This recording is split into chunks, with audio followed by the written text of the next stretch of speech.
화물연대가 조합원 총투표를 통해 총파업을 중단하기로 했습니다. 하지만 안전운임제 등을 둘러싼 협상에 진전이 없는 데다 관련 업계에서 파업 관련 소송도 준비하고 있어 파업의 여파는 당분간 지속될 전망입니다. 여야가 정기국회 마지막 날인 오늘까지 내년 예산안에 대한 합의점을 찾지 못하면서 회기내 처리가 어려워 보입니다. 협상은 내일부터 열리는 임시국회에서 이어지지만 이상민 행정안전부 장관 해임 건의안 처리 문제까지 맞물리면서 타결이 순탄치 않을 전망입니다. 검찰이 대장동 일당과 유착해 뇌물을 받은 혐의로 구속된 정진상 민주당 대표실 정무조정실장을 재판에 넘겼습니다. 이재명 민주당 대표의 최측근인 정 실장에 대한 수사가 마무리되면서 검찰 수사는 이제 이재명 대표를 향할 것으로 보입니다. 실내 마스크 착용 의무가 이르면 다음 달부터 권고나 자율로 바뀌고 정확한 해제 기준과 장소 등은 이달 안에 확정됩니다. 현재 코로나 확산 상황은 어떻고 실내 마스크 해제 기준과 유의할 점은 무엇인지 전문가와 함께 자세히 짚어봅니다. 시청자 여러분 안녕하십니까? 12월 9일 금요일 뉴스가 있는 저녁 시작하겠습니다. 보름 동안 계속된 화물연대 파업은 오늘로 마무리됐지만 안전운임제를 비롯해 노종 갈등의 이유가 되었던 핵심 쟁점들은 전혀 해소되지 못한 상태입니다. 민주당이 안전운임제를 3년 연장하는 개정안을 상임위에서 단독으로 통과시켰는데 다음 단계인 법사위의 문턱을 넘을 수 있을지는 불투명한 상태인데요. 국회는 내년 예산안 협상과 이상민 장관 해임 건의안을 놓고도 본회의 마지막 날인 오늘 저녁까지도 옥신각신하고 있습니다. 그러면 이 시각 현재 국회 상황 살펴보겠습니다. 여야가 정부 예산안 처리를 위한 오늘 협의에서 법인세 인하와 예산안 감액 규모에서 접점을 찾지 못했습니다. 일단 여야는 주말에도 만남을 이어가기로 했습니다. 국회 취재기자 연결하겠습니다. 권남기 기자. 네, 국회입니다. 네, 국회가 이미 예산안 처리 법정 시한을 넘긴 데 이어서 정기국회 마지막 날까지도 처리를 못했군요. 네, 그렇습니다. 여야의 협상이 접점을 찾지 못하며 결국 정기국회 마지막 날까지 내년도 예산안은 처리되지 못했습니다. 지금 바로 양당 원내대표가 합의한다고 해도 예산 명세서 작성과 같은 실무 작업에 10시간 정도 걸리기 때문에 오늘 처리는 불가능합니다. 양당 원내대표는 오늘 국회의장 주재 회동 등 만남을 이어가며 협상을 계속했지만 고성까지 오간 끝에 빈손으로 헤어졌습니다. 대기업에 대한 법인세 인하와 새로운 사업 예산을 늘리기 위한 정부 예산안 감액 규모 등을 두고 견해차를 좁히지 못했습니다. 1년 조금 뒤에 있을 총선에서 국민들이 민주당 퇴출시켜서 이 법인세 인하가 가능한 의석을 만들어 주시는 것밖에는 길이 없는 것 같습니다.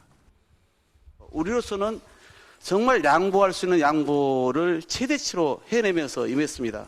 실제로는 이상민 장관 해임안을 막기 위해서 이것과 연계시키는 전략을 그동안 계속 써오지 않았습니까? 네, 협상이 부진해지자 민주당은 국회의장을 찾아 단독 수정 예산안과 해임 건의안 처리를 위한 본회의 개최를 요구했지만 국회의장은 여야 협의안을 가져오라며 이를 거부했습니다. 이런 가운데 여야의 예산안 협상에 참여했던 추경호 부총리 겸 기획재정부 장관은 자신이 할 일은 다 했다며 국회를 떠났습니다. 이젠 정부가 더 이상 뭘 타협안을 제시하고 할 것이 없다. 저희 역할은 일단은 당분간은 더 이상 없을 것 같다. 할 만큼 했다. 네, 결국 내년도 예산안 처리는 오늘 자정부터 시작되는 임시국회로 넘겨졌지만 예산안을 둘러싼 견해차에 이상민 행정안전부 장관 해임 건의안 처리 문제까지 겹치며 단판은 여전히 쉽지 않을 전망입니다. 민주당이 추진하는 이 장관 해임안은 어제 본회의에 보고가 됐기 때문에 국회법에 따라 오는 일요일인 11일 오후 2시쯤까지 처리돼야 합니다. 지금까지 국회에서 전해드렸습니다. 화물연대가 조합원 총투표 결과에 따라 15일 만에 파업을 끝내고 현장으로 복귀하기로 했습니다. 다만 안전운임제 지속과 확대를 위한 투쟁은 이어가겠다고 강조하면서 정부 여당에 연장 약속을 지키라고 촉구했습니다. 송재인 기자의 보도입니다. 파업 현수막을 걷어낸 화물차가 컨테이너 기지를 분주히 오갑니다. 화물연대가 총투표를 통해 파업을 끝내기로 하면서 업무에 복귀한 겁니다. 지난달 24일 총파업에 돌입한 지 15일 만입니다. 투표 참가 조합원 가운데 절반이 넘는 61.8%가 파업 종료에 표를 던졌습니다. 화물연대는 정부의 고강도 압박에 동료들이 고통스러워하는 모습을 더는 보기 어려워 내린 결정이라고 설명했습니다. 파업 참여율이 떨어지는 상황에서 안전운임제 일몰 시한이 20여일 앞으로 다가오며 위기감도 커진 걸로 보입니다. 일몰 시한이 넘기게 되면 발생하는 일들에 대한 파급을 고려하지 않을 수 없었습니다. 최악의 상황을 피해야 했습니다. 하지만 화물연대는 화물노동자 생명을 지키는 안전운임제를 연장하고 품목을 확대하기 위한 대정부 투쟁은 멈추지 않겠다는 방침을 재확인했습니다. 특히 애초 안전운임제 일몰 시한 3년 연장을 제안했던 정부가 이제와 전면 재검토로 입장을 뒤집었다고 규탄하며 약속을 지키라고 요구했습니다. 강대강 대치에 따른 상처를 추스르는 건 화물연대 내부의 과제입니다. 총투표에 참여한 조합원 비율도 전체의 13%대로 저조했고 부산본부는 지도부가 책임을 떠넘기는 거냐며 투표 없이 해산 결정을 내리기도 했습니다. 다 복귀하고 나서 저희 지도부들은 동지 여러분들께 심판을 받을 겁니다. 정말 죄송합니다. 빈손으로 복귀했다는 비판이 안팎에서 나오는 가운데 정부와 여당은 사실상 강경 대응 방침을 고수하고 있어 화물연대 상황은 파업 종료 이후에도 녹록하지 않아 보입니다. YTN 송재인입니다. 네, 이렇게 화물연대 파업이 끝났지만 안전운임제 등을 둘러싼 협상은 진전이 없었습니다. 관련 업계에선 파업으로 피해가 크다며 소송을 잇따라 준비하고 있습니다. 최기성 기자의 보도입니다. 파업 동안 정부와 화물연대가 만난 건 2차례. 마주 앉아 대화한 시간은 3시간이 채 되지 않습니다. 핵심 쟁점인 안전운임제를 3년 연장하는 방안을 포함해 원점 재검토하겠다고 정부는 밝혔습니다. 다만 품목 확대는 협상 테이블에 아예 올리지 않겠다며 선을 그었습니다. 파업 전과 달라진 게 없는 겁니다. 업무 개시 명령은 파업 종료와 상관없이 화물연대가 전원 현장에 복귀할 때까지 유지하겠다는 방침입니다. 이렇게 큰 피해를 입혀놓고 이렇게 대한민국의 엄연한 법을 이렇게 대놓고 무시하고 짓밟고 이제 돌아갔다고 해서 그게 다 원위치다? 아무도 그렇게 생각하지 않습니다. 잇따른 소송 진행 가능성도 변수입니다. 이번 파업으로 하루 최대 피해액이 46억 원으로 추산된다고 밝혔던 한국토지주택공사 LH는 입주 지연 현황을 취합한 뒤 손해배상 소송 청구 여부를 결정하기로 했습니다. 종합건설사 12,000여 곳과 전문건설사 46,000여 곳을 회원으로 둔 대한건설단체 총연합회도 현장 공사에 차질을 빚었다며 소송 제기 의사를 밝혔습니다. 검토 결과에 따라서 달라질 수는 있지만 지금 현재적으로는 검토 중이기 때문에 저희 현 단체들 직접적으로 영향을 미치는 데서 이제 같이 검토를 하고 있어요.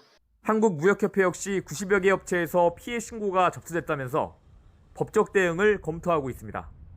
쟁점을 둘러싼 노정 입장차가 좁혀지지 않은 데다 법적 다툼까지 예고되면서 대치 상황은 당분간 계속될 것으로 보입니다.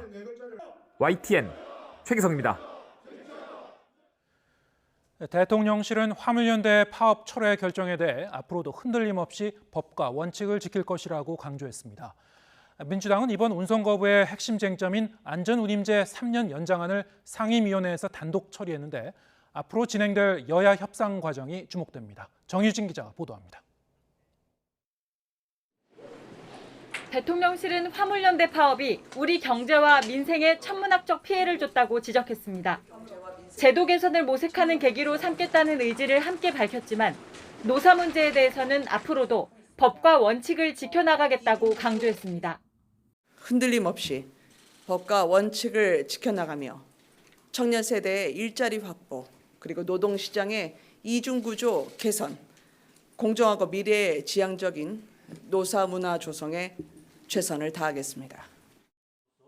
파업 종료에 앞서 민주당은 쟁점이 된 안전운임제 3년 연장안을 국회 상임위 전체회의에서 단독으로 처리했습니다.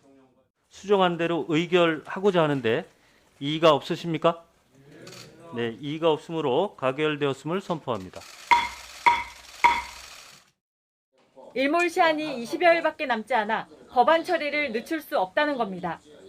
민주당은 그러면서 연장안을 먼저 제시했던 여당에 본회의 처리 협조를 압박했습니다. 대통령실의 일방적인 지침을 그대로 따르는 여당으로서는 있을 수 없는 무기력한 정치력만 지금 보여줄 뿐이다.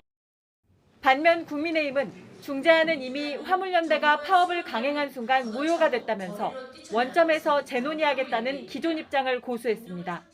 이를 걷어차고 거리로 뛰쳐나간 것은 바로 화물연대입니다. 집단 운송 거부에 돌입한 순간 정부안은 사라진 것입니다.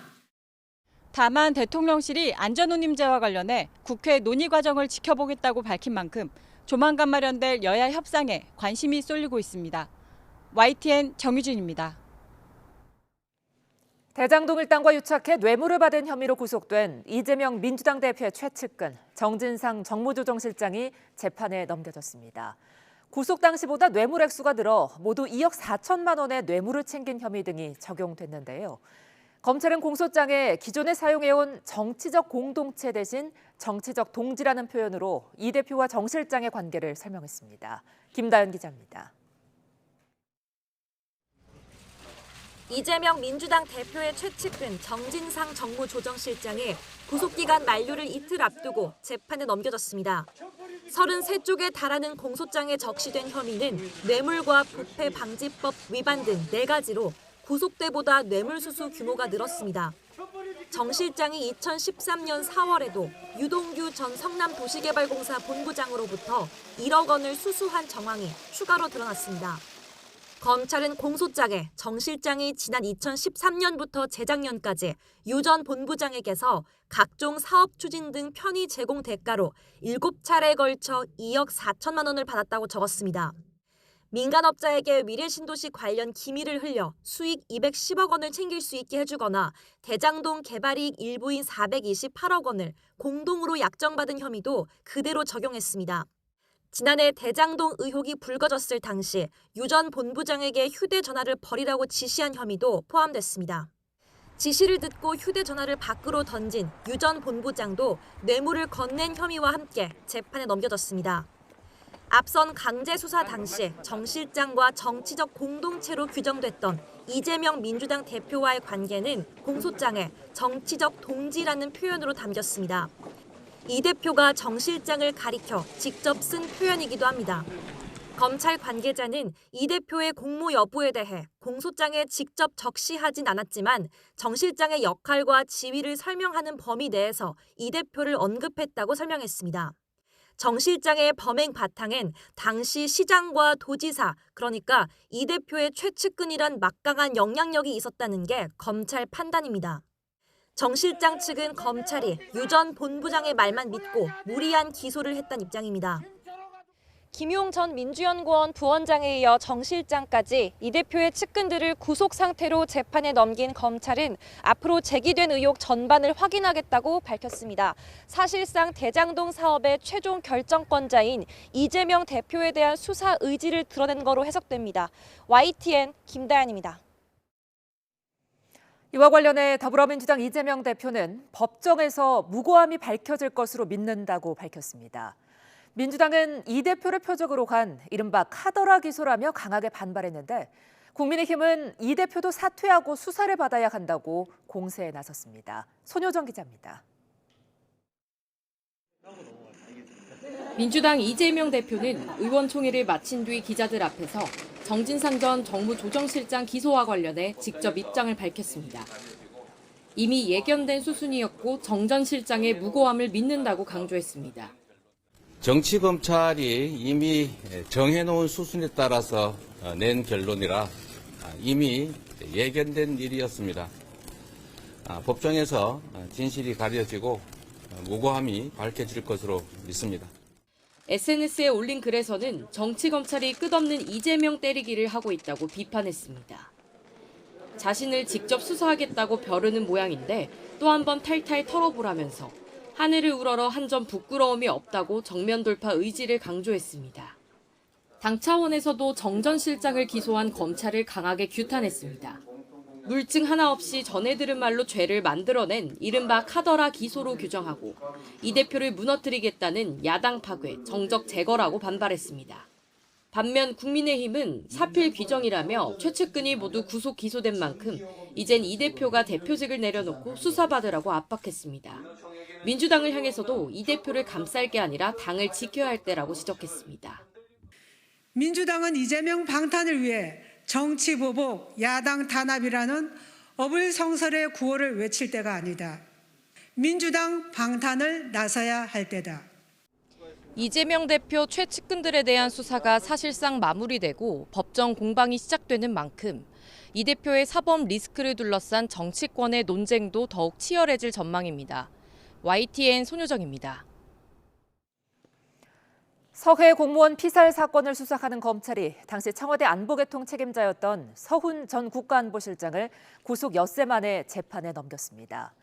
서 전 실장은 재작년 9월 해양수산부 공무원 고 이대준 씨가 북한군에 피살됐을 때 합동참모본부 관계자와 해경청장에게 은폐를 위한 보안 유지 조치를 지시하고 해경이 마치 실종 상태에서 수색 중인 것처럼 허위 보도 자료를 배포하게 간 혐의를 받습니다.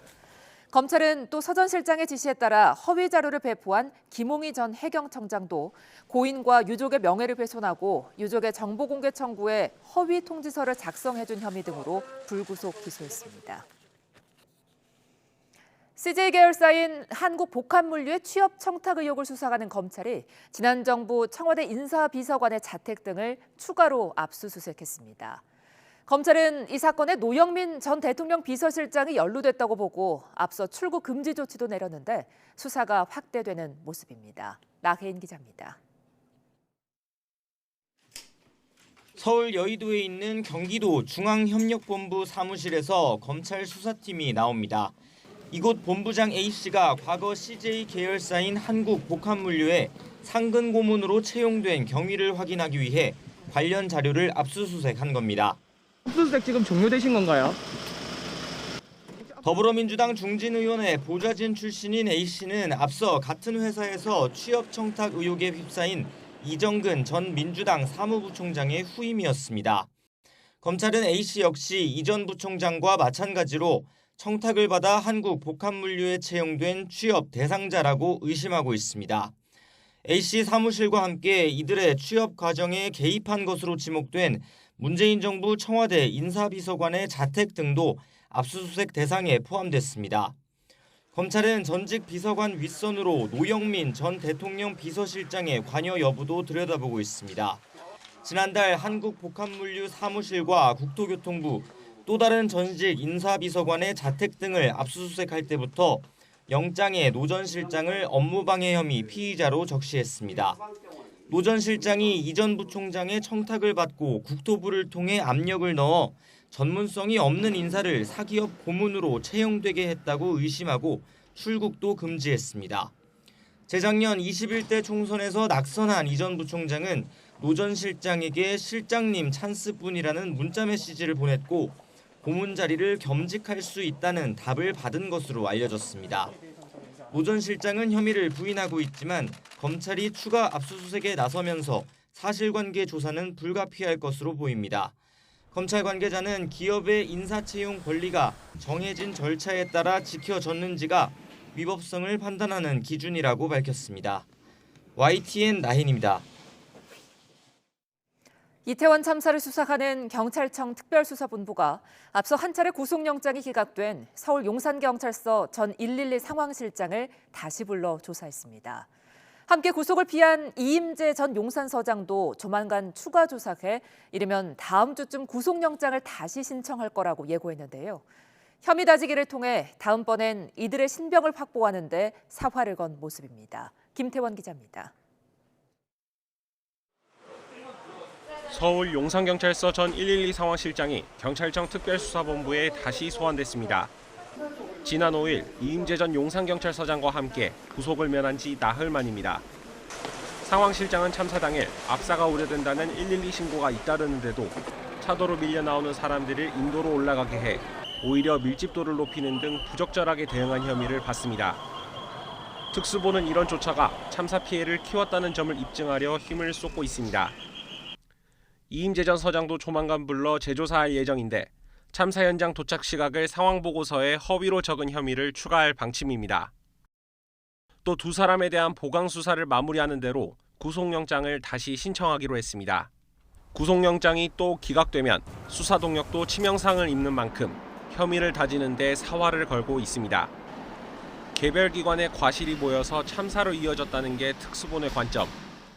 이임재 전 서장 한 명의 잘못으로 158명이 숨졌다고 입증하는 건 어려울 수 있지만 경찰과 구청, 소방, 교통공사 등의 과실이 합쳐져 참사가 일어났다고 보면 혐의 입증이 더 수월해질 거라는 겁니다. 그러나 처음부터 이런 논리를 세우고 한 달여간 수사를 이어와 놓고도 신병 확보에 한 차례 실패한 터라 돌파구를 마련하기는 쉽지 않아 보입니다. 피의자 대부분이 참사가 일어날 거라 예상하지도 상황을 제때 알지도 못했다고 주장하는 가운데 참사 발생에 책임이 무겁다는 걸 입증해내야 합니다. 특수본은 우선 경찰 관계자의 신병을 확보한 뒤 소방과 지자체 등으로 구속영장 신청 대상을 넓힐 계획입니다. 다만 일러도 다음 주에야 이 전 서장 등에 대한 2차 구속영장 신청이 이뤄질 거라 수사는 좀처럼 속도를 내기 어려울 전망입니다. YTN 김태원입니다.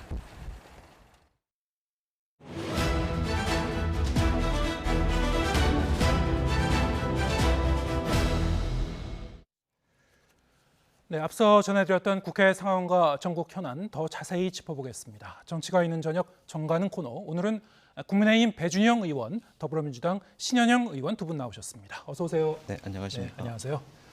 네, 정기국회 마지막 날이었는데 오늘까지도 여야가 예산안을 둘러싸고 이제 진통을 계속했습니다. 결국 이제 처리되지 못하는 그런 상황인데 어떻습니까? 이게 좀 주말로 넘어가는 건가요? 주말엔 처리될까요? 어떻게 보십니까?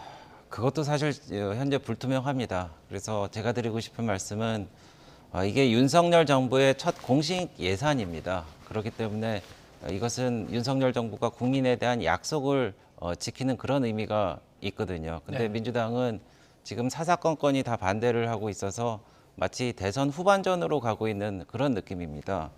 그래서 2+2 여야 간 회의에서도 벌써 1조 2천억 원이나 감액을 했는데 여전히 5조까지 감액을 해달라고 하고 있습니다.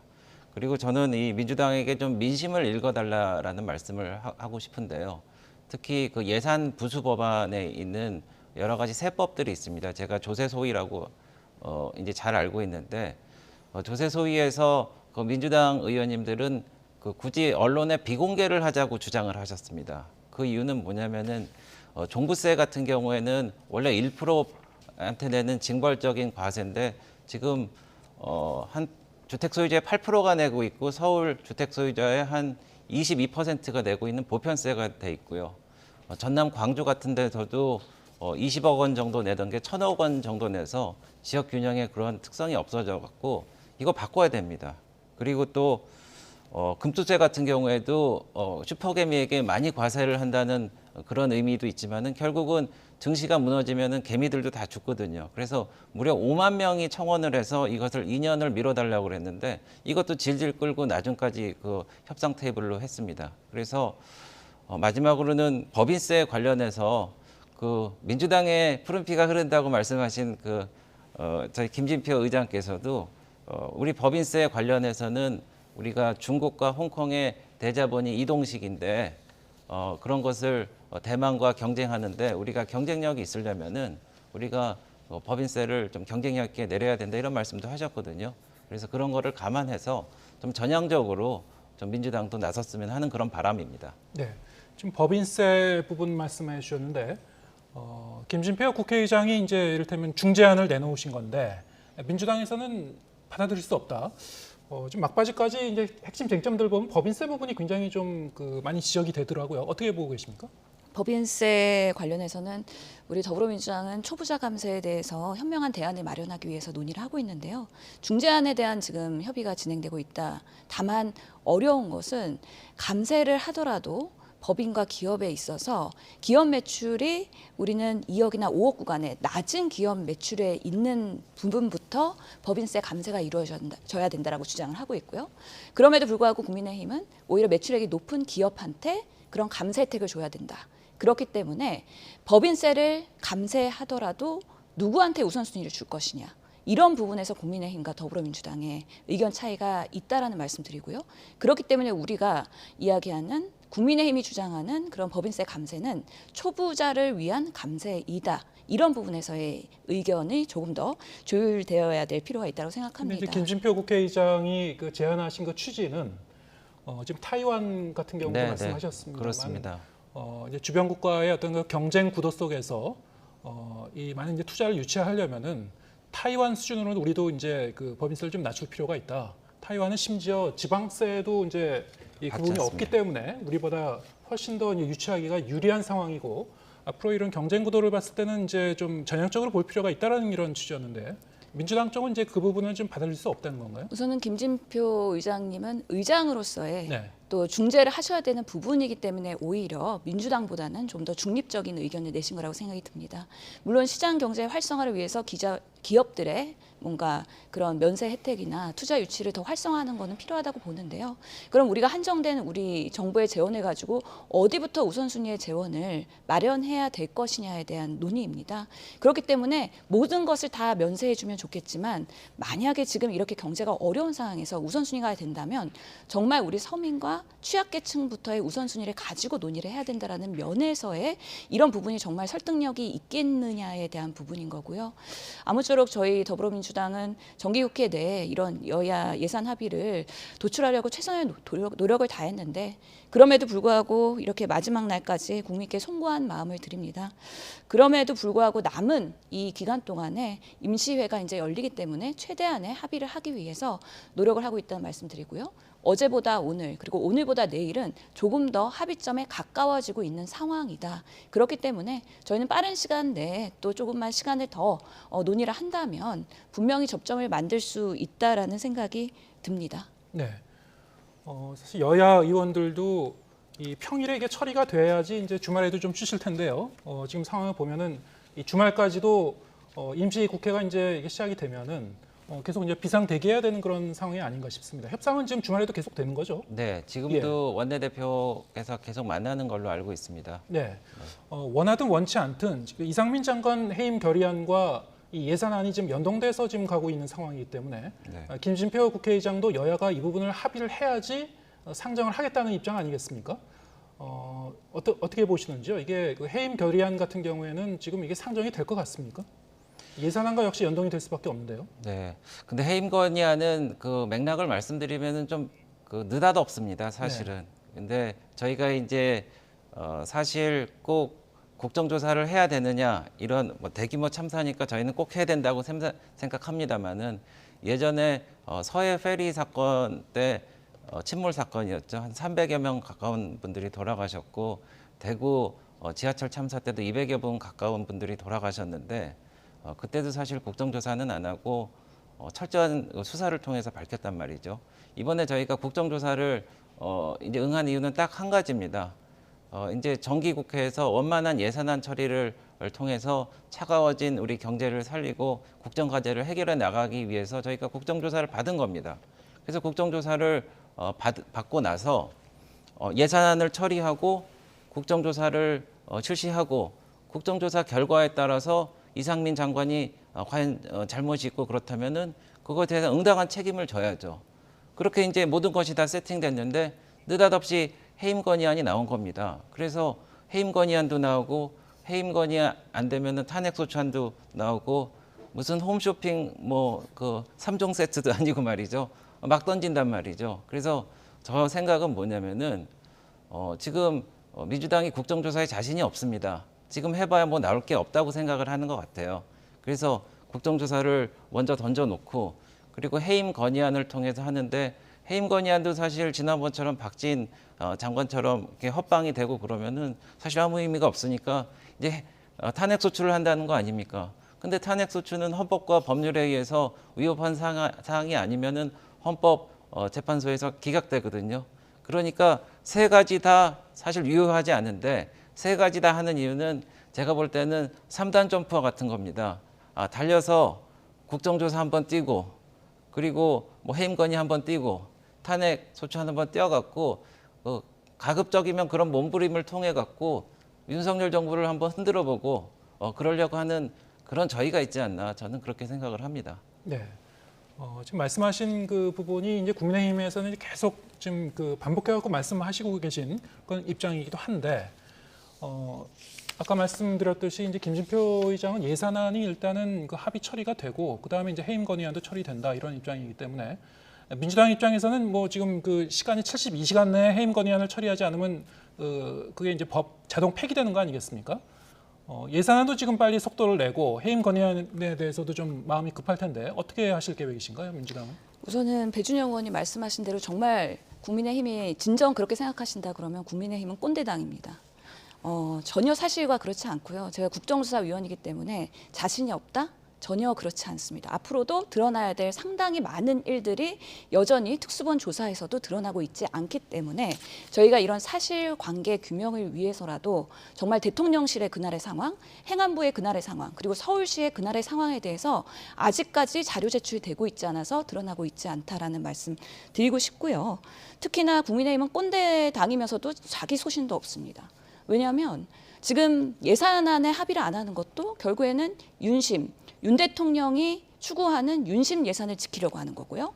또 지금 이상민 장관의 해임에 대해서도 이상민 장관을 신뢰하는 윤심이 있기 때문에 내부에서 여당에서도 이상민 장관 정도는 해임돼야 되는 거 아니야라고 생각함에도 불구하고 지키는 모습을 겉으로 보이는 거가 정말 소신이 없다라는 생각이 드는 것이죠. 이전에 여러 참사에 대해서 말씀하셨는데 그 당시에 참사가 나면 총리도 사표를 내고 담당 장관도 사표를 내고 그러면서 본인들에 대한 책임에 대한 겸손함을 표명하셨었습니다. 근데 지금 이상민 장관의 모습은 전혀 그렇지 않고요. 오히려 대통령께서 어깨를 툭툭 두드리고 나서는 국회에 왔을 때 더 당당한 모습을 보일 수가 있거든요.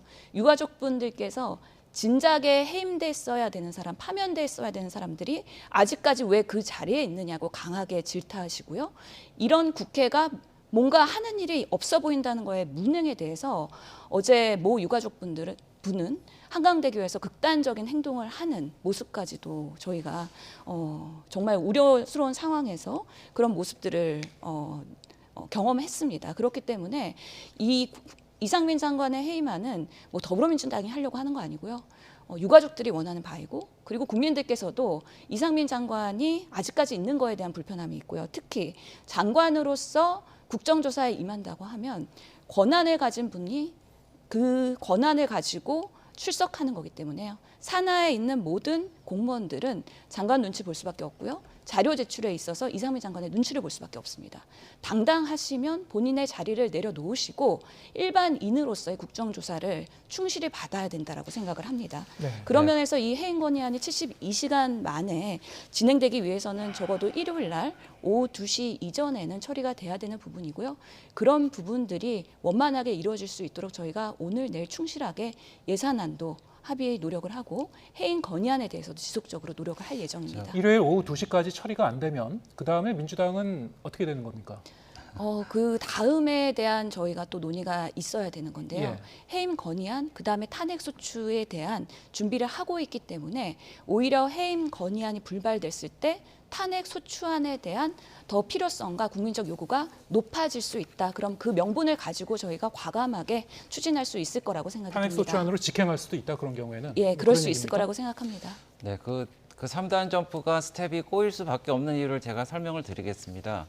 물론 고인에 대한 어떤 추모라든지 재발 방지를 위한 철저한 노력은 선행돼야 된다. 그리고 이상민 장관이 책임이 있다면 책임을 물어야 된다는 것은 똑같습니다. 근데 왜 잘못됐느냐면요. 지난번에 박진 장관을 해임 건의를 했습니다. 그래서 박진 장관을 해임 건의를 한 다음에 이제 외통위 상임위장에 나오니까 해임 건의를 하고 됐는데 왜 장관 나오냐고 내쫓아 버렸어요. 그런데 이번에도 이상민 장관 해임 건의한 다음에 국정조사 해갖고 국회 회의장에 나오면 쫓을 겁니까? 그건 말이 안 돼요. 그거는 모순이고요. 두 번째는 그 국가공무원법 78조가 있습니다. 조사나 수사를 받는 공무원은 본인 마음대로 퇴직하거나 사직할 수 없게 돼 있습니다. 왜냐하면 끝까지 책임을 지라는 거죠. 그런데 그 이상민 장관은 물론 정무직이긴 하지만은 공무원 아닙니까? 그래서 끝까지 직을 지키면서 그거를 해야 되는데 마치 아까 말씀드린 대로 이 세 가지를 막 돌려가면서 오로지 그런 고인들이나 이런 참사를 정치적으로 이용하려고 하는 게 국민들 눈에는 다 보일 거다. 그러니까 좀 그것도 좀 적당히 했으면 좋겠다 이런 말씀을 좀 드립니다. 저도 한 말씀 드려야 될 것 같은데 박진 장관이 그 외통에 출석한 건 장관으로서의 상임위를 출석한 거기 때문에 적절하지 않다라고 얘기를 한 거고요.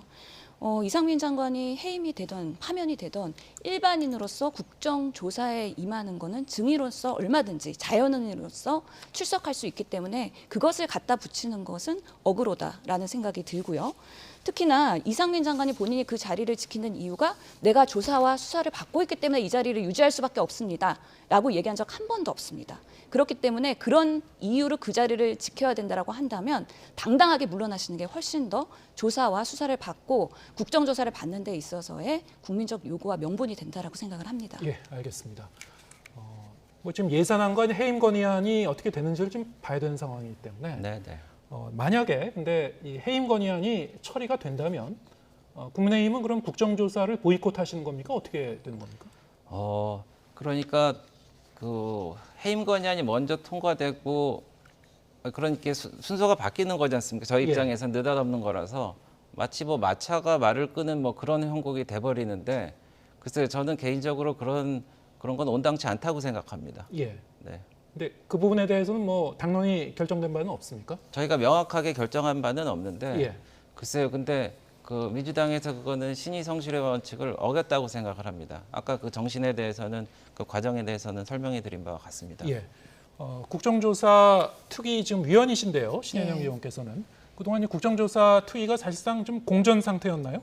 지금 뭐 별다른 성과가 없었던 건가요? 그동안? 지금으로서는 예비조사 기간이기 때문에 예. 관련 자료를 요청하고 그다음에 이제 일정 합의가 되면 이제 현장 방문을 하게 되고 그리고 업무 보고를 받게 되고 그다음에 인사청문회를 하게 되는 순서로 해서 일정에 대한 준비를 해야 되고 하고 있었다는 말씀드리고요.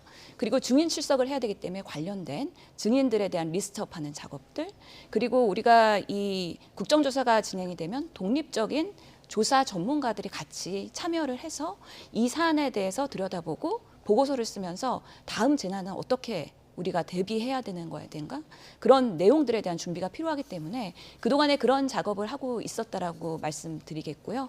아마 예상컨대 빠르게 예산이 합의되고 그리고 해임 건의안이 통과가 되면 다음 주 월요일 정도에는 일정 합의를 위한 여야 국정조사 특위가 열려야 되지 않을까 싶고요. 그런 면에서 여전히 물밑에서는 특위의 여야 간사들이 계속 논의 중에 있다. 다만 말씀하신 것처럼 해임 건의안과 국정조사를 연결하는 거에 대해서 신의 성실의 원칙에 위배된다고 했는데 국정조사에 대한 우리가 계획 요구서나 여야 합의서에서는 이상민 장관의 해임과 연동된 그 어떤 문구도 없기 때문에 지금 이상민 장관 해임과 이 국정조사를 연계하면서 안 들어온다고 하는 국민의힘이 오히려 스스로의 명분이 없는 행동을 하고 있는 것이라고 생각이 들고요. 그렇기 때문에 들어올 수밖에 없다. 다만 그냥 들어갈 수는 없기 때문에 들어가기 위한 명분은 만들어 드려야 된다라는 생각은 갖고 있습니다. 예, 알겠습니다. 저희가 이제 대담에 할애된 시간이 한 3, 4분 정도 남은 것 같은데요. 화물연대 파업 관련 그 현안을 좀 짚어보겠습니다. 일단 파업은 오늘로 이제 종료가 됐습니다만 안전운임제를 연장할 것인가, 어떻게 할 것인가 핵심 쟁점에 대해서는 사실 파업 전보다 오히려 정부와 화물연대 간의 의견 차이가 더 커진 게 아닌가 싶습니다.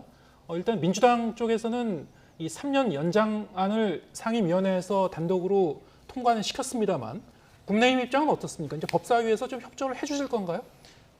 저는 참 아쉽습니다. 사실 민주당이 국민의 60%가 반대하는 파업에 대해서 정정당당하게 그 순리에 따라서 이제 했으면 좋은데 민주당에서 노란봉투법을 통해서 불법 파업을 조장하고 화물운수법 그 개정안을 통해서 안전운임제 일부를 폐지하자고 그러고 이렇게 뭐 품목을 늘리자고 하자는 그런 가운데서 파업이 더 커져버렸습니다.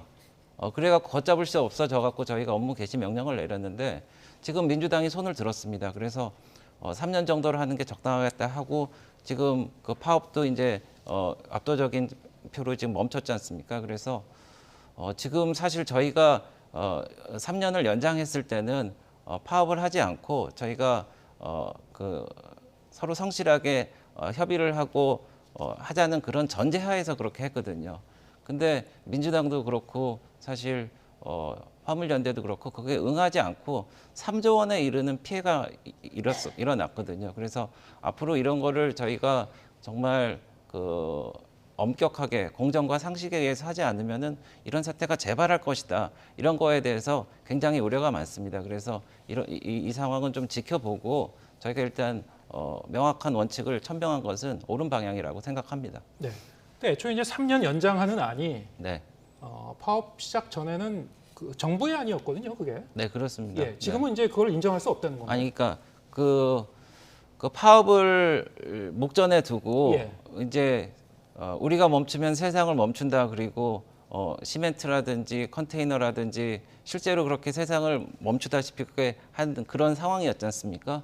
그러니까 저희는 그것에 대해서 그러면 우리가 3년을 연장해서 우리가 할 수가 있겠다라고 이제 협상에 들어간 건데 그 협상을 완전히 깨버리고 그냥 파업을 해버린 거 아니겠습니까? 네. 그래서 막대한 피해를 입히고요. 그래서 그런 경우에는 저희가 좀 단호한 대처를 해야 되겠다는 생각도 하고 있고요.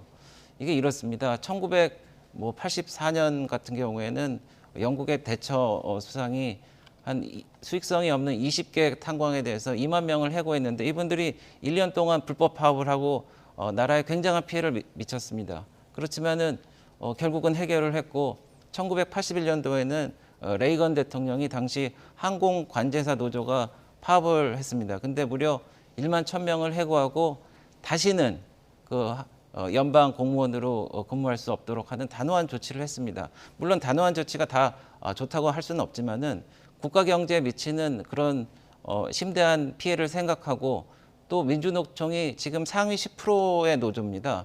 그 현직 노조위원장도 소득 기준으로 해서 10% 20% 정도 되는 상위가 우리 민주노총이다라고 인정을 했고 그리고 뭐 하여튼 대기업이라든지 공기업이라든지 이런 분들입니다. 그래서 이런 분들이 파업을 하고 또 이게 넘쳐갖고 결국은 국민 경제가 마비되고 이런 상황은 좀 이제는 그만해야 되겠다. 그래서 좀 레슨도 좀 주고 이번에 좀 바로 잡아야 되겠다.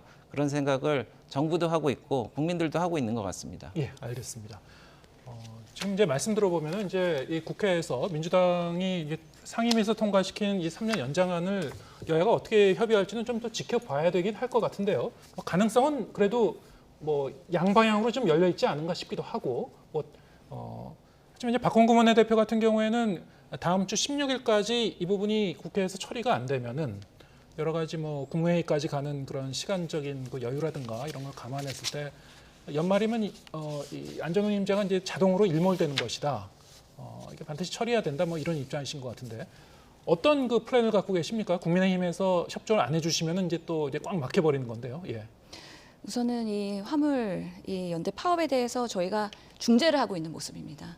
강대강으로 치닫고 있는 상황에서 그러면은 3년 연장이라도 가면서 지금의 파업을 풀고 정말 우리가 안전한 화물 운수자의 환경을 만들기 위해서 어떤 국회 논의가 필요할 것이냐에 대해서 고민할 수 있는 되게 중요한 시기라고 보고요. 네. 이런 측면에서는 국민의힘도 이 강대강의 모습을 끝까지 갈 수는 없을 거다. 그리고 언제까지 3년마다 이런 논의의 반복을 하면서 파업을 할 것이냐. 그런 면에서 좀 더 장기적이고 정말 이 노동자들이 안전한 환경이 결국에는 교통의 안전이고 국민의 안전이기 때문에 건승적인 방향에서의 타결이 될 수 있도록 저희가 주도권을 가지고서는 열심히 설득을 하고 또 국회에서 논의를 보고 대통령실에서도 판단하겠다고 한 만큼 국민의힘에서 현명한 판단을 할 거라고 기대를 합니다. 네. 저희가 뭐 계속 지금 말씀드리고 있습니다만 화물연대 사태 같은 경우에도 노동계와 정부의 이 관계를 연결시키는 역할이 이제 국회의 또 역할 아니겠습니까? 네, 그렇습니다. 그래서 지금 상황이 여기까지 온 데는 앞으로 이제 제도적으로 어떻게 좀 개선점을 찾을 것인가, 여야가 좀 머리를 맞대서 좀 심도 있게 논의를 해야 될 부분 아닌가 싶기도 하고요. 좀 해법을 단기간 내에 좀 찾을 수 있으면 좋겠습니다. 국민의힘 배준영 의원, 더불어민주당 신현영 의원 두 분과 함께했습니다. 고맙습니다. 네, 감사합니다.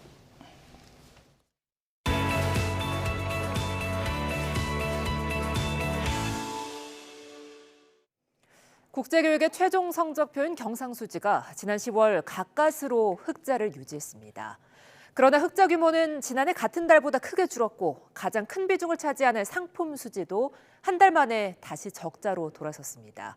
보도에 강희경 기자입니다. 외국과 물건이나 서비스 등을 팔고 산 결과를 뜻하는 경상수지가 지난 10월 흑자를 기록했습니다.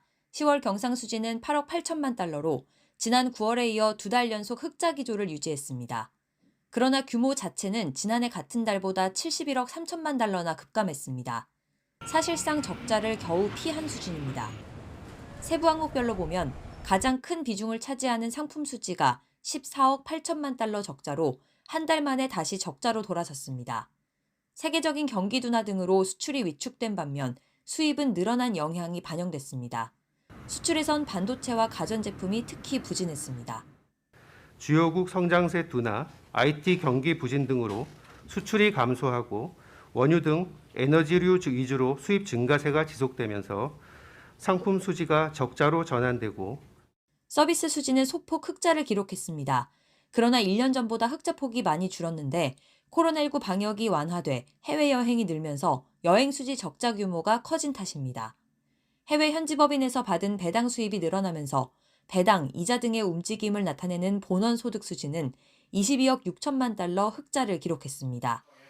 경상 수지가 부진한 흐름을 이어가는 가운데 당분간 변동성은 계속 커질 거란 전망이 나옵니다.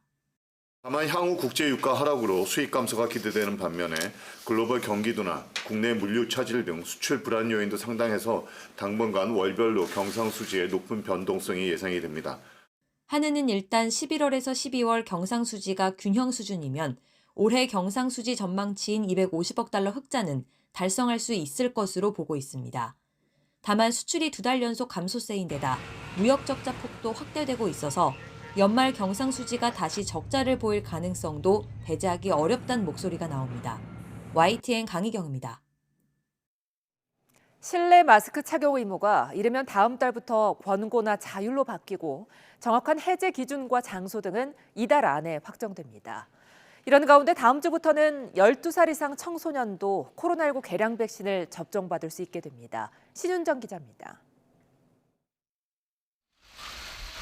실내 마스크 해제 논의에 본격 착수한 정부가 착용 의무를 권고나 자율로 전환하기로 했습니다. 단 고위험군이 많이 이용하는 필수 시설에서는 착용 의무를 유지하기로 했습니다. 현재 미국과 프랑스 등은 실내 마스크 의무화 조치가 없고 OECD 주요 국가들은 의료시설이나 대중교통, 복지시설을 중심으로 남아 있습니다. 방역당국은 이달 안에 의무 해제 기준을 확정하기로 했는데 확진자와 위중증 환자, 사망자 추이 등을 종합적으로 평가하기로 했습니다. 확진자, 위중증과 사망자 등을 고려할 추세 등을 고려할 계획이며 구체적인 판단 기준은 공개 토론회와 자문위원회 논의를 거쳐 이달 중 중대본 회의를 통해 확정하겠습니다.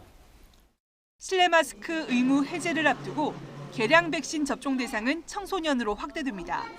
최근 청소년층에서 코로나19와 독감 환자가 빠르게 늘면서 동시 유행 우려가 커지고 있기 때문입니다. 청소년 독감 환자는 최근 한 달 새 3배 급증했고 코로나19 발생률도 배 이상 높아지고 있습니다. 이에 따라 오는 12일부터 12에서 17세 청소년 가운데 2차 이상 기초 접종을 완료하고 마지막 접종일에서 석 달이 지나면 개량 백신을 맞을 수 있습니다. 겨울철 재유행이 지속되고 있고 인플루엔자 등 다양한 호흡기 질환 유행 가능성이 높은 만큼 특히 면역 저하, 기저질환 등이 있는 고위험군 청소년의 경우에는 접종이 반드시 필요합니다. 정부는 또 60세 이상 등 고위험군을 보호하기 위해 동절기 집중 접종 기간을 이달 말까지로 연장하고 접종률을 50%까지 높이는 데 주력하기로 했습니다. YTN 신윤정입니다. 네, 그러면 지금 들어오신 실내 마스크 해제 논의와 청소년들에 대한 코로나 개량 백신 접종 문제까지 전문가와 함께 더 자세한 이야기 나눠보겠습니다. 이재갑 한림대 강남성심병원 감염내과 교수 연결되어 있습니다. 안녕하세요. 네, 안녕하세요. 네, 최근 들어서 실내 마스크 해제 논의에 속도가 붙고 있는데요. 일단 정부가 실내 마스크 착용 의무를 권고나 자율 착용으로 전환하되 그 시점은 이달 안에 논의해서 확정하기로 했습니다. 이 교수님 생각으로는 언제쯤이 될 것 같습니까?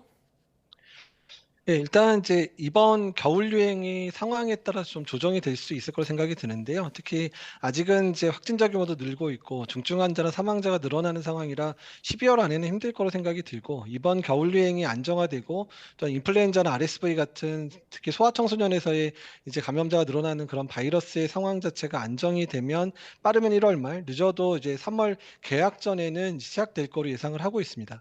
네, 빠르면 1월 말, 늦어도 개학 전까지는 이제 해제가 될 걸로 보신다. 자, 근데 이게 사실 대전이나 충남 같은 지자체들이 관련 얘기를 꺼내면서 논의가 급물살을 띈 측면이 있었거든요. 정부도 이달 중에 이제 논의를 통해서 해제 시점에 관해 결정을 하겠다는 거고, 일단 양측 간의 이견은 봉합은 된 듯한데요. 앞으로도 이제 세부적으로 시행 방식을 놓고 종종 중앙 정부와 이 지역마다 이제 입장이나 시각이 다른 문제가 생길 수도 있을 것 같습니다. 어떻게 보시고 계신지요? 네, 사실 코로나19 이제 유행 때부터 사실 지자체하고 이제 중앙정부의 이견이 있었던 적이 사실 여러 번 있었습니다. 그러니까 그럼에도 불구하고 이제 코로나19 방역이 잘 돼야 된다는 그런 이제 한 가지 목표 때문에 그런 조정들을 하면서 지금까지 좀 안정이 되는 상황들을 만들어 왔거든요. 그래서 앞으로도 이런 이견이 있을 수는 있지만 이런 이견에 있어서 지방 정부가 먼저 그것들을 아예 시한을 못 박아서 발표를 하는 그런 부분들은 조금 바람직하지 않다고 보고 있고요. 중앙정부랑 충분히 논의하고 또 질병관리청의 그런 상황 인식과 관련돼 있는 판단을 근거로 해서 같이 협의를 통해 결정하는 방식이 매우 중요할 거라고 생각을 하고 있습니다. 네, 이게 지역에서 좀 다른 의견을 가지는 그 배경에는 각 지역마다 뭐 여론이라든가 여러 가지 뭐 요인을 보고 생각하기 때문에 그런 거 아닌가 싶기도 하고요. 일단 이제 실내 마스크 해제를 판단하는 데는 뭐 사회 경제적 요인도 같이 판단할 거고 보건적인 그 측면, 방역적인 그 요인도 이제 보실 텐데. 전문가 입장에서 보실 때 일단 이 부분만은 해결되면은 일단 그 안전에서는 좀 그 우리가 안심하고 해제해도 된다라고 하는 어떤 핵심 지표가 있습니까? 그러니까 일단 이제 가장 중요한 지표는 중증 환자 발생과 관련된 부분들 그리고 그다음에 영유아 또한 소아에서의 호흡기 감염병 환자의 증가 속도 이 두 가지가 가장 중요한 부분이 될 것 같습니다. 특히 소아들이 이제 이런 호흡기 증상이 있었을 때 응급 조치나 이런 부분들이 응급실이나 이런 외래 진료에서 바로 되지 않아서 문제가 됐던 적들이 많기 때문에 그런 부분들 그리고 또 중증 환자의 발생이 마스크 해제와 더불어서 너무 급증하게 된다 그러면 의료 체계에 상당히 부담을 줄 수 있기 때문에 이런 의료 체계의 부담을 가중시키지 않는 범위 내에서 이제 시작이 돼야 된다고 보고 있고요. 그렇기 때문에 이번 겨울 유행이 안정되는 시점이 실내 마스크의 법적 의무를 해제하는 데 가장 중요한 부분이 생각이 들고요. 그 논의의 방향 자체가 마스크를 벗는다 만다의 개념이 아니라 이걸 법적인 의무는 해제하지만 자율 권고를 통해서 꼭 써야 되는 분들 또 꼭 써야 되는 장소는 써야 된다. 좀 이렇게 논의가 되었으면 좋겠다는 생각을 하고 있습니다. 예, 바로 지금 말씀하신 부분이요. 마스크 착용을 의무가 아닌 권고로 전환하더라도 이게 이제 면역이 특히 취약하신 분들은 권고지만 착용을 이제 권고할 수도 있는 거고요. 또 고위험 시설에 대해서는 뭐 의무사항으로 남기는 어떤 게 선별적인 방식도 가능할 것 같은데 어떻게 보시는지요? 예, 저도 이제 그 부분에 강조하고 싶은데요. 일단 이제 많은 사람들이 있지만 환기도 잘 되고 또 전반적으로 그런 감염의 위험도가 낮은 공간들에 대해서는 조기에 좀 풀 수 있을 상황이 될 거로 보이고 있고요. 다만 이제 고위험군들이 많이 있는 요양원, 요양병원, 뭐 사회복지시설이라든지 또한 불특정 다수가 상당한 기간 이제 노출이 가능한 대중교통이라든지 이제 이런 부분들에 대해서는 이제 마스크의 착용 의무를 한동안은 좀 유지를 했으면 좋겠다는 생각을 하고 있고 또 고위험군들 특히 기저질환이 있는 분들에 대해서는 자발적으로 마스크를 착용할 수 있도록 이제 했으면 좋겠고 일부 이제 마스크 착용과 관련된 비용 부담이나 이런 부분들을 조금 이제 그 인센티브 형식으로 고위험군한테 주면서 마스크 착용 계속 권고하는 이런 방식도 도입이 필요하다고 생각을 합니다. 예, 알겠습니다. 확진자 수 추이도 좀 살펴보겠습니다. 오늘 발표된 일일 확진자 수치가 여전히 6만 명대 초반이고요. 이게 요일마다 비교해봐야 할 텐데 일주일 전과 비교해봐도 좀 늘어나는 편이기도 한 것 같습니다. 이게 지금 그 현 시점에서 정점을 지났다고 보시는지 아니면은 앞으로라도 이제 추이가 계속되면 다시 급증 가능성이 있는 건지 어떻게 보시는지요? 저희가 이제 얼음 유행 때도 한번 경험을 했었는데요. 이제 BA1하고 2하고 유행을 하다가 BA4, 5가 유행하면서 살짝 떨어지다가 다시 좀 피크가 올라갔었던 경험들이 있습니다. 그래서 지금도 일단은 이제 BA4, 5에 의한 유행이 가라앉다가 지금 새로운 변이인 BN7이나 이런 변이들 때문에 유행 자체가 꺾이는 부분들이 좀 이제 완만하게 되거나 아니면 조금 더 길게 갈 가능성이 높아서 이 피크가 좀 더 올라가든지 아니면 뒷부분이 상당히 길게 갈 가능성이 좀 높다. 그래서 아마 1월 중순 넘어서까지도 지금의 상황이 계속 유지될 가능성이 높다. 이렇게 예측을 하고 있습니다. 네, 1월 들어서도 금방 이제 하락할 것 같지는 않은 걸로 이제 보시고 계시군요. 자, 이런 가운데 네. 청소년 독감 환자도 한 달 사이에 한 3배가 급증했다고 해요. 어떤 이유 때문인가요? 예, 일단 이제 3년 동안 이제 인플루엔자가 유행을 잘 안 했었던 부분이 가장 큰 요인이고요. 그렇기 때문에 이제 청소년 사이에서의 그런 이제 감염된 사람의 면역이 이제 많이 높지 않은 거, 그리고 청소년들에 대한 그 인플루엔자 예방 접종률이 올해 이제 예년보다 좀 낮습니다. 이제 그런 부분들이 영향을 주고 있고, 또 학생들도 예전보다는 이제 만남이라든지 이런 것들 같이 뭐 식사하고 뭐 같이 이제 즐기거나 또는 학원이나 학교에서 만나는 그런 이제 접촉 빈도가 좀 많이 늘어난 측면들이 있거든요. 그래서 이런 부분이 영향을 주고 있어서 특히 뭐 이제 초등학생이나 중학생 정도 꽤 큰 문제는 안 되지만 5세 미만 또는 2세 미만의 영유아에 있어서는 인플루엔자도 상당히 문제가 될 수 있기 때문에 이 부분에 있어서는 좀 고민이 필요하고, 특히 예방접종을 하지 않은 그런 5세 미만 아이들 또는 초등학생들에 대해서는 예방접종을 더 빨리 접종하도록 권장을 해야 될 것 같습니다. 네. 이렇게 이제 독감 유행도 실내 마스크 해제 여부를 판단하는데 한 기준이 될 수 있습니까?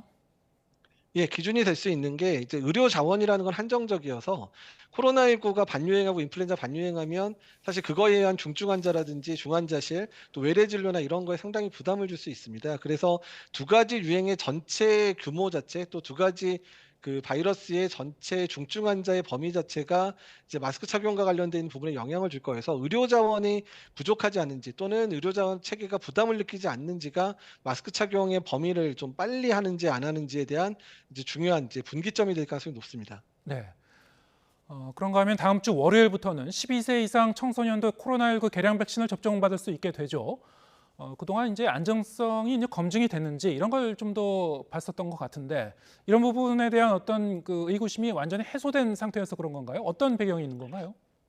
예, 일단 첫 번째는 일단 이제 외국에서의 허가 자체가 미국은 아예 6세 이상에서 접종을 시작을 하고 있고요. 유럽에서나 일본에서도 이미 12세 이상에 대한 접종이 11월에 이미 시작이 됐었습니다. 예. 그래서 국내에서도 지금 화이자 백신 같은 경우는 허가 자체는 12세로 11월에 이미 허가가 됐는데 접종 권고 부분들은 이번에 이제 확대가 된 거고요.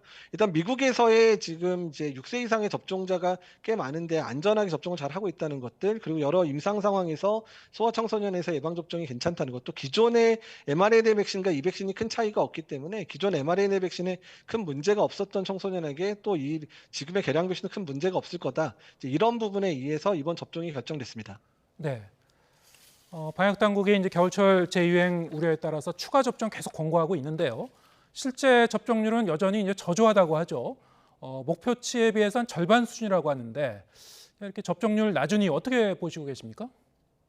예, 일단 이제 접종 횟수가 많아졌던 그런 피로감들이나 이런 부분들 영향을 끼치고 있기는 한데요. 다만 그래도 이제 그 여러 백신 종류들이 이제 개량 백신들이 이제 유통이 되기 시작하면서 그래도 11월 넘어서부터 접종률이 상당히 빠르게 올라가고는 있습니다. 특히 최근에 중증 환자, 고위험군의 중증 환자나 사망자가 늘어나는 부분들도 어르신들에게 예방 접종의 중요성이 다시 각인이 되고 있는 부분을 보는데, 지금보다 더 접종하셔서 일단은 이제 고위험군인 요양원 요양시설에 계신 분들은 적어도 60에서 70% 이상, 그리고 일반 어르신들도 50% 이상은 접종을 하셔야 이번 겨울에 어르신들이 안전하게 보내실 수 있을 것 같아서 접종률은 더 올릴 필요가 있습니다.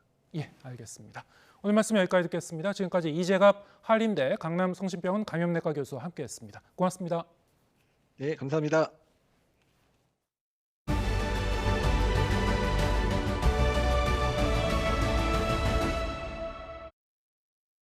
온라인에서 화제가 된 소식을 전해드리는 오늘 세 컷. 그룹 빅뱅의 멤버 탑이 일본인 갑부가 추진하는 달여행 프로젝트에 선발됐습니다.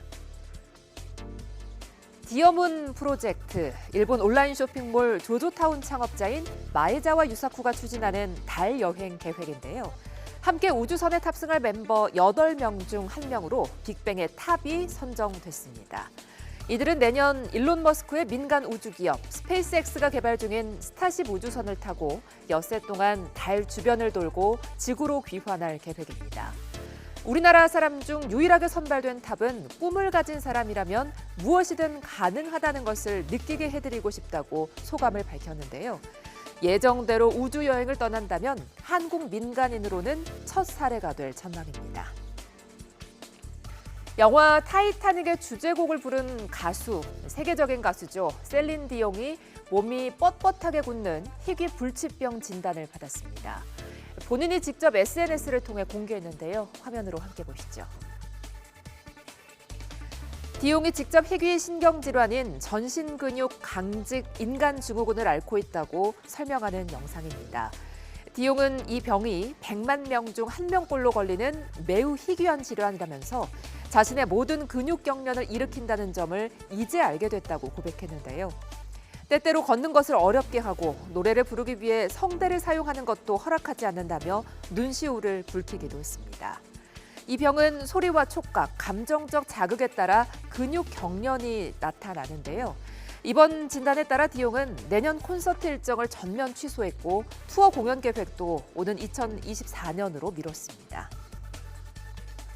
영화 아바타가 13년 만에 돌아옵니다. 아바타의 속편, 아바타 물의 길 개봉을 앞두고 제임스 캐머런 감독이 내한했는데요. 영상으로 만나보시죠. 오늘 오전 서울 여의도의 한 호텔에서 열린 영화 아바타 물의 길 기자회견 모습입니다. 아바타 물의 길은 오는 14일 세계 최초로 국내에서 개봉하는데요. 그래서인지 감독부터 주 조연 배우들까지 총 출동했습니다. 전편인 아바타는 지난 2009년 개봉해 역대 세계 순위 1위 기록과 함께 국내에서도 외화 첫 1000만 관객을 달성했죠. 당시 새로운 기술이던 3D를 활용해 세계인의 시선을 사로잡았는데 이번에도 관객들의 눈을 즐겁게 할 거란 평가가 나옵니다. 캐머런 감독은 최고의 영화적 경험을 선사하는 게 목표라고 밝혔는데요. 전작과 마찬가지로 환경과 해양 보존에 대한 메시지를 담고 있다며 가르치기보다는 무언가를 느끼게 하는 영화라고 강조했습니다. 지금까지 오늘 세 컷이었습니다. 카타르 월드컵에서 포르투갈전 역전승 발판을 넣은 기적의 사나이 김영권 선수가 월드컵을 마친 소감을 털어놨습니다. 공항에서 환영 인파의 모습을 찍어서 눈길을 끌었는데 환대해주는 모습을 담고 싶었다고 말했습니다. 이지은 기자입니다. 인터뷰를 위해 YTN을 찾은 베테랑 수비수 김영권. 뜨거운 인기를 보여주듯 사인 요청에 쉴 틈이 없습니다. 러시아 월드컵 독일전에 이어 기적을 쓴 사나이. 포르투갈전 동점골을 넣은 순간을 이렇게 기억합니다. 이강인 선수가 코너킥을 올렸을 때 공이 잘 보이지 않았어요, 사실. 이제 호날두 선수의 등을 맞고 왜 안 보이지 이렇게 보고 있는데 제 앞에 탁 떨어지는 거예요, 공이. 그래서 되게 정말 운이 좋았던 골이었다고 생각이 들어요. 네. 팔뚝에 키스하는 세리머니에는 다둥이 아빠의 가족 사랑이 담겨 있습니다. 네, 와이프랑 아이 이름이 새겨져 있고 항상 제 마음속에 담아두겠다라는 타투의 레터링이 들어가 있거든요.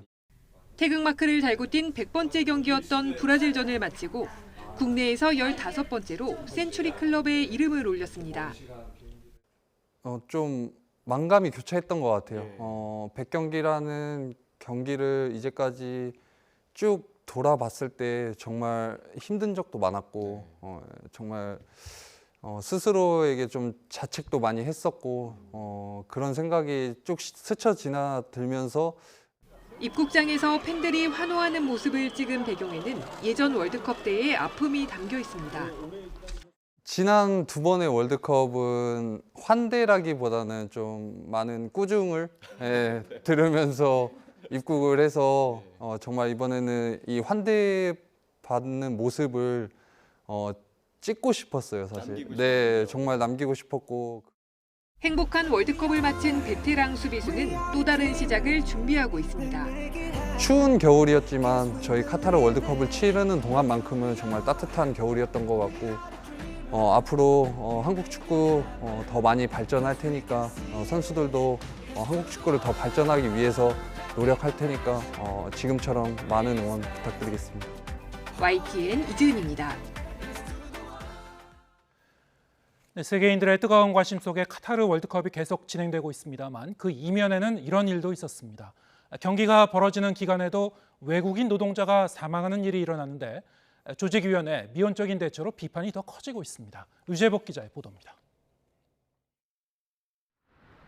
국제축구연맹 인판티노 회장의 고향인 스위스 브리그. 카타르 월드컵에서 이주 노동자의 죽음과 인권 탄압에 항의하는 광고판이 세워졌습니다. 국제축구연맹마저 노동자들의 희생에 눈을 감고 있다는 비판입니다. Compensate the victims of this World Cup. 750,000 people are calling on you to compensate them. 카타르가 월드컵을 유치한 뒤 시설 공사 과정에서 숨진 이주 노동자가 6,500명을 넘는다는 보도가 나왔습니다.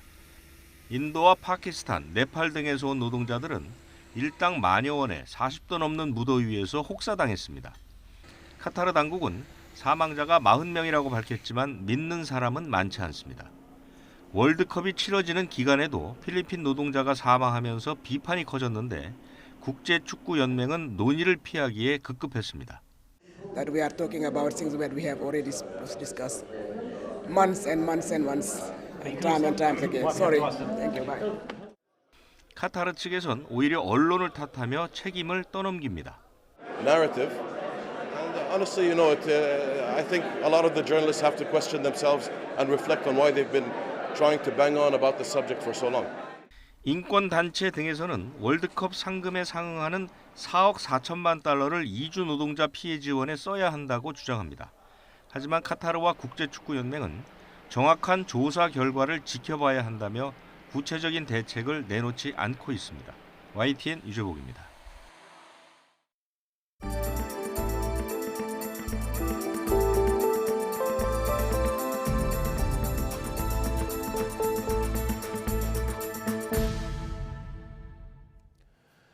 네, 월간 뉴이저 시간입니다. 이번 달에는 올 한 해 있었던 큰 사건과 사고를 되돌아보고 현재 상황에 대한 대책을 점검해보고 있습니다.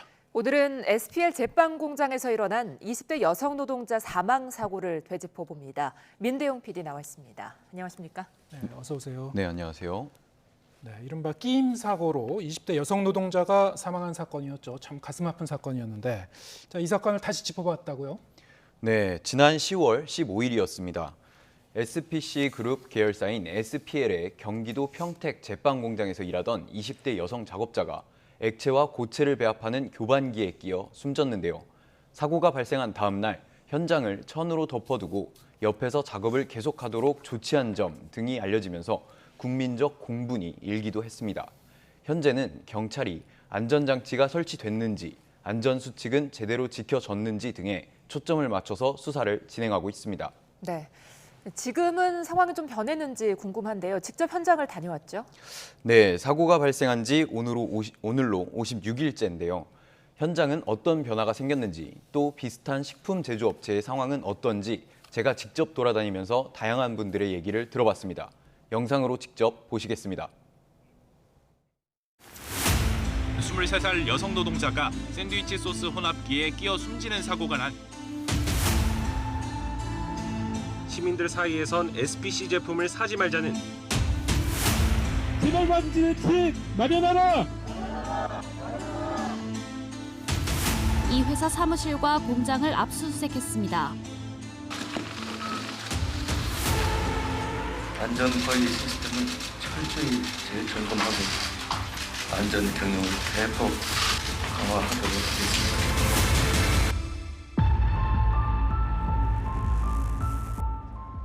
평택 SPL 공장에서 사고가 발생한 지 50여일이 지났습니다. 지금은 작업 환경이 얼마나 달라졌을까? 제작진이 SPL 측에 현장 취재를 요청했지만 어렵다는 답변이 돌아왔습니다. 그래서 공장에서 일하고 있는 동료 직원을 만나봤습니다.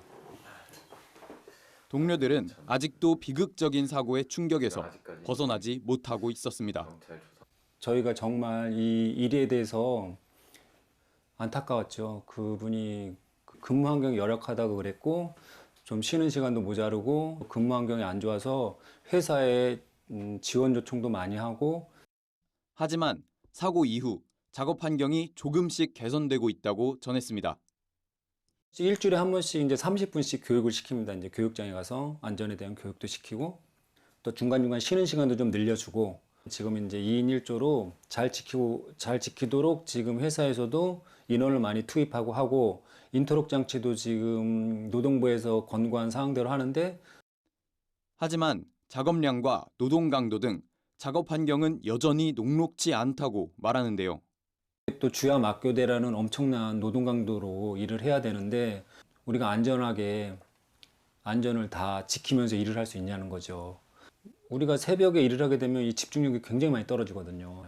근데 이거는 변화할 수 있는 건 주간 막교대를 안 하는 방법밖에 없는데 그건 이제 회사가 이 노동 환경을 제공하는 쪽에서 개선을 해야죠. 만약에 안전을 더 중요시한다면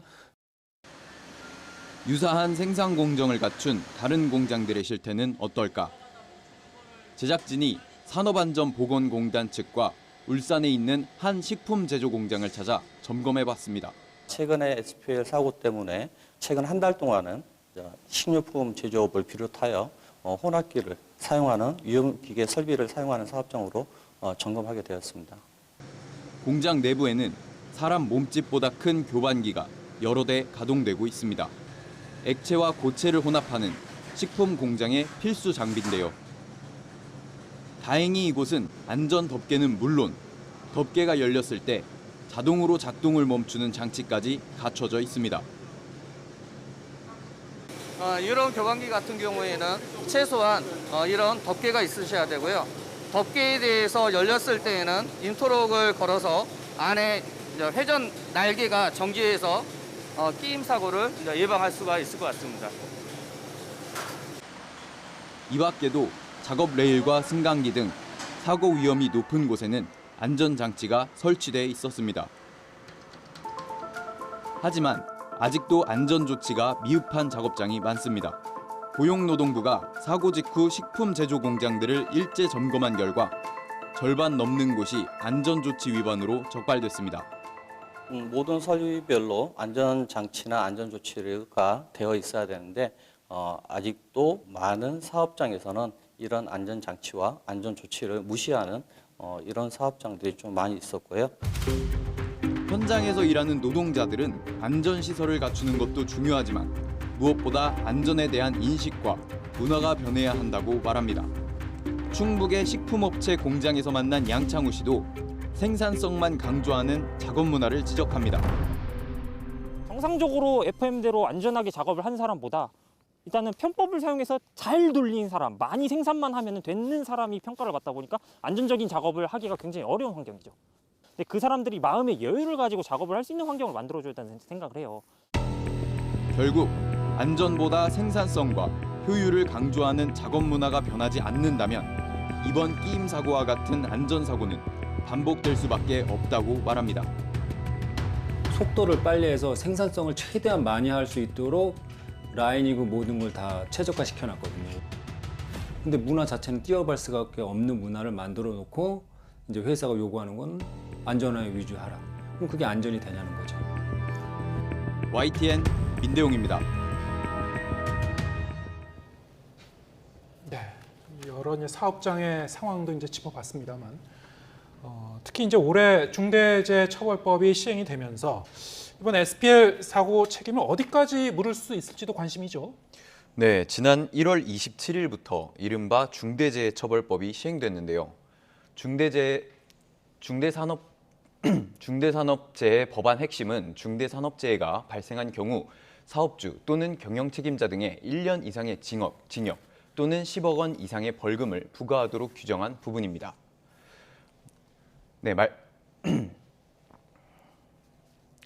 말씀대로 SPL 게임 사망 사고의 핵심을 책임을 어디까지 물을 것인지 논란인데요. 경찰 수사가 진행되고 있어 속단은 이르지만 이에 대해 다양한 의견이 나오고 있습니다. 고용노동부는 먼저 정부는 지난 10월 18일 기자회견에서 SPL이 SPC의 계열사지만 대표이사가 따로 있는 완전히 독립된 기업으로 보이고 경영 책임자가 따로 있기에 본사인 SPC에 책임을 묻기에는 어려워 보인다는 해석을 내렸고요. 반면 유가족 법률 대리인은 중대재해처벌법이 실질적인 경영 책임자를 처벌하는 법이고 SPC 그룹의 최고 경영자가 SPL 의사결정 구조에 실질적인 영향력을 미친다고 보는 것이 타당하다고 주장하고 있습니다. 직접 들어보시겠습니다. SPL의 주식 100%는 파리크라상 주식회사가 가지고 있고 파리크라상의 주식 100%는 허영인 회장 일가가 소유를 하고 있습니다. 지금 SPL에서 사고가 발생을 했는데 그 사과문을 SPC 그룹에서 허영인 회장이 직접 나서서 발표한 것을 보면 이 안전보건학보험에 대해서 SPC 회장이 그 결정권을 가지고 있었다는 것을 좀 알 수 있다고 생각을 합니다. 네, 그런데 올해 중대재해처벌법이 시행이 됐음에도 관련 사고가 늘었다고요? 네, 정부가 집계한 지난 1월부터 10월까지 발생한 산업재해 현황인데요. 중대재해처벌법이 적용되는 사고는 199건이고 숨진 사람은 모두 223명이었습니다. 이 수치를 지난해 같은 기간과 비교해보면 사고 건수는 3건, 사망자는 17명 증가한 겁니다. 네, 실효성이 있냐는 지적이 나오면서 정부도 산업재해를 줄이기 위해 지난달 중대재해 감축 로드맵을 발표했습니다. 노사가 함께 작업장 안에 유해하고 위험한 요인을 스스로 파악하고 제거하는 위험성 평가를 도입하는 것이 핵심입니다. 결국 처벌이나 규제 위주에서 예방으로 패러다임을 바꾼다는 건데요. 직접 들어보시겠습니다. 안전보건 관리 체계를 구축하기보다는 법의 처벌을 회피하기 위해서 서류 중심으로 의무적인 어떤 사항들을 이제 면피하기 위해서 거기에 더 투자를 했더라. 이제 그렇다 보니까 서류는 쌓이고 실제로 현장에서 예방은 되지 않아서 이런 위험성 평가가 현장에서 제대로 작동을 하게 되면은 누가 어떻게 이제 뭐 외부에서 어떤 규제나 이런 거 가하지 않더라도 지속적으로 중대재해가 감축될 수 있는 기반이 마련되게 되는 것입니다. 네, 앞서 영상에서도 이제 노동자들이 하는 얘기를 우리가 들었습니다만 효율성과 이제 생산성만 강조하고 안전은 뒷전인 이런 이 현장의 문화, 작업 문화 이 자체가 좀 바뀌어야 될 것 같은데요. 정부 대책도 그렇지만은 우리 사회 모두가 관심 기울이고 같이 앞으로 이제 꾸준히 좀 노력해 가야 될 것 같습니다. 월간 유의저 다음 시간에 어떤 이야기를 다루나요? 네, 월간 유의저 다음 시간에는 신당역 스토킹 살인 사건을 다룹니다. 사건 이후 어떤 대책들이 나왔으며 추진 중인 또 이미 시행 중인 법안과 제도는 어떤 문제가 있는지 짚어보겠습니다. 네, 오늘은 여기까지 듣겠습니다. 민대용 PD와 함께했습니다. 고맙습니다. 네, 오늘 뉴스가 있는 저녁은 여기서 인사드리겠습니다. 잠시 뒤에는 뉴스 퍼레이드가 이어집니다. 저희는 다음 주 월요일 저녁 7시에 다시 찾아뵙겠습니다. 함께해 주신 여러분 고맙습니다.